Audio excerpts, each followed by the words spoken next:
before we dive in, my apologies to the first 10 people that watched yesterday's broadcast. I accidentally posted the unedited version and I fixed it shortly thereafter. But if I sounded like I was stumbling over my words and stuttering, I was, but I fixed it. Okay, here we go. Today's letter. Hi, Sunny. Sometimes I just think that instructors ignore students outside of their lesson time. It's hard to discuss your choreography, your goals, your costuming only during your lesson time.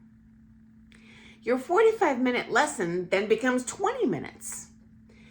I almost feel that they should add extra time into the lesson, like a 45-minute lesson and a 15-minute coaching, so we could discuss everything.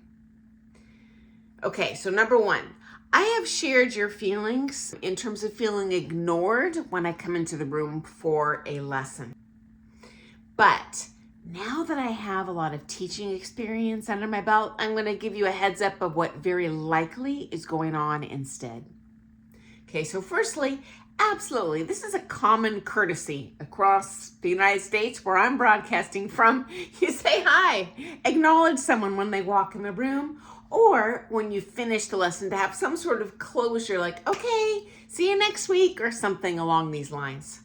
Number two, when it is someone else's student coming into the room, exiting the room, and I'm teaching, I usually don't acknowledge them. Not that I don't want to, but I have seen some very insecure teachers get angry when another teacher so much as looks at their student. They think that you're trying to charm them or steal them, even if you're just being common courtesy polite. So if it's not your teacher, they're just trying not to create any drama between them and another teacher in the studio. You know how it goes. Okay, number three. We want to give that person who's paying for that lesson time every penny worth of their money.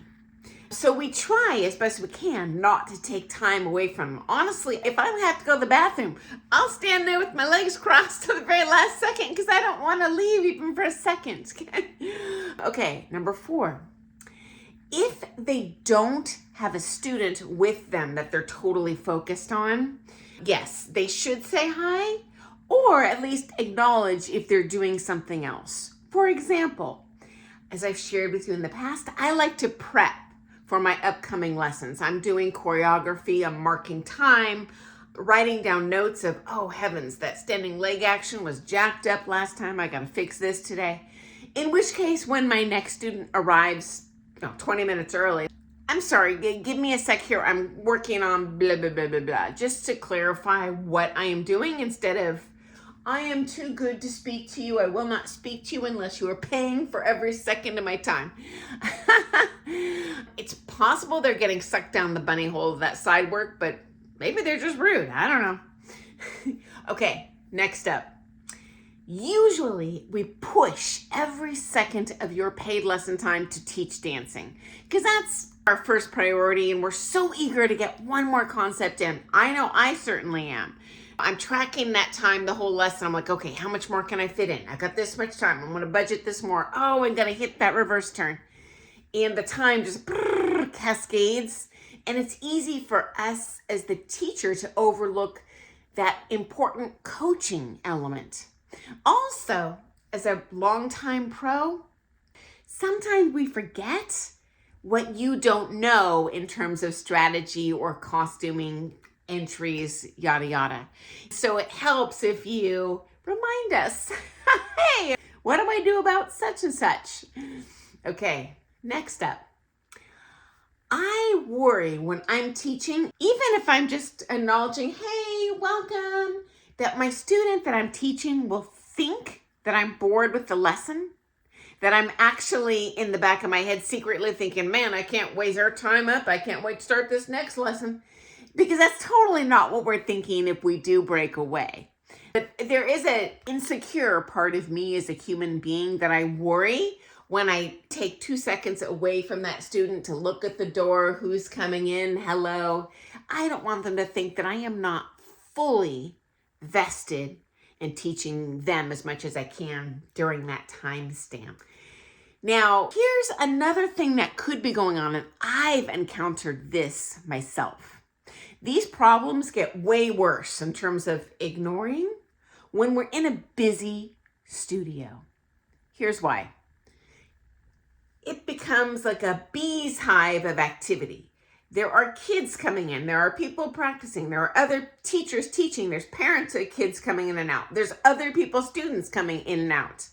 I'm trying to micromanage the music because I want my students to have their fair share of that music time. So I'm thinking, okay, they've had 5 songs pass, now it's my turn.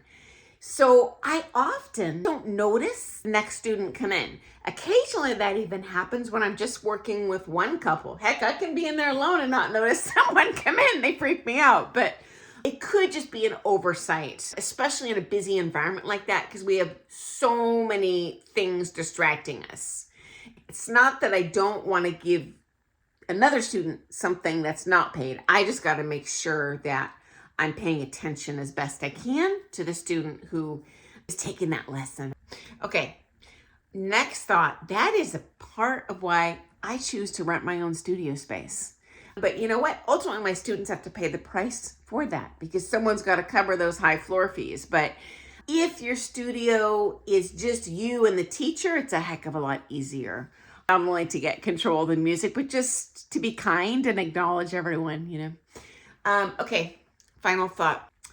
Regarding extending your lesson time, meaning essentially giving every student another 15 minutes for coaching time. You might not realize, but most studios, you don't pay a flat fee for the month. You pay in 15-minute increments. So if I'm giving someone 15 extra minutes of coaching time, whether they're dancing or not, I got to pay a floor fee for that. So not only am I teaching someone for free, I got to pay someone for that privilege. My suggestion instead is to email your question to your teacher. That way I can take all the time in the world to respond. I don't feel a time crunch because I'm not paying by the minute for that floor space. And I'm sure they'd be happy to respond via email to that coaching stuff because that's not necessarily something you need to be front and center on the dance floor to discuss that strategy stuff. Okay, I'll see you tomorrow morning for some more Things Ballroom Dance, guys. Have an awesome day. Thanks for your question. Bye.